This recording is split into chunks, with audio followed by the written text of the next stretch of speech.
coup de massue pour les Britanniques, leur roi est atteint d'un cancer.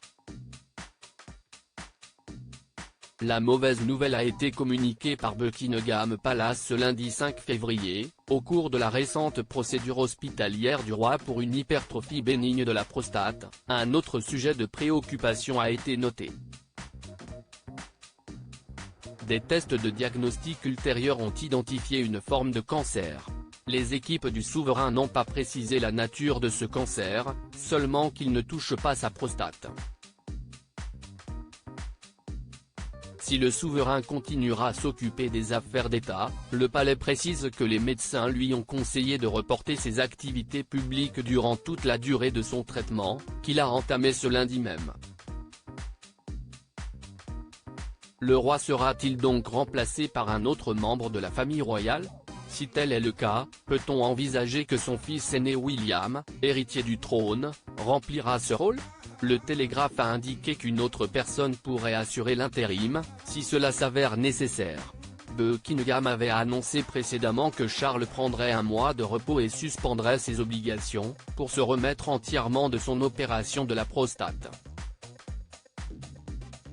À ce moment-là, le diagnostic du cancer et la mise en place du traitement nécessaire n'avaient pas encore été confirmés, comme l'ont rappelé nos confrères. La reine, qui a accompagné le roi à la clinique de Londres pour son intervention et à lui rendre visite tous les jours, le soutiendra dans son traitement et assumera en entier ses propres fonctions publiques, a écrit le journal. Camilla risque donc d'assurer l'intérim quand son mari recevra ses soins. Par ailleurs, le palais n'a encore rien annoncé au sujet de la personne qui devrait remplacer le monarque pendant ses apparitions publiques, ce qui laisse penser que William n'assumera pas ce rôle. Interrogé sur l'emploi du temps perturbé de Charles, un porte-parole a déclaré que malheureusement, un certain nombre des engagements publics à venir du roi devront être réorganisés ou reportés. Enfin, le journaliste Chris Shipp a précisé sur X que le roi étant traité en ambulatoire, cela n'affecte pas son rôle de souverain. Il peut toujours tenir des réunions en personne et par appel vidéo. Il n'y a pas non plus l'intention de nommer un conseiller d'État, qui peut remplacer le monarque. Supérieur à photo, Claudia Tagbo, Michel Siemès, Clémentine Célarier.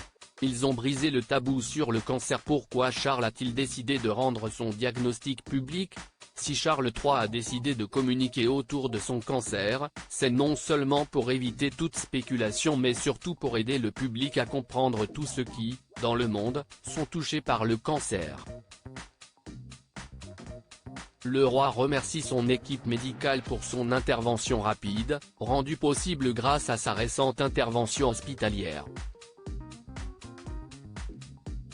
Il reste totalement positif quant à son traitement et espère reprendre pleinement ses fonctions publiques dès que possible, est-il marqué sur le document. Plusieurs médias britanniques ont révélé dans la foulée que son fils cadet Harry, a été informé du cancer de son père et s'apprête à revenir à Londres dans les prochains jours. Crédit photo, Julien Burton.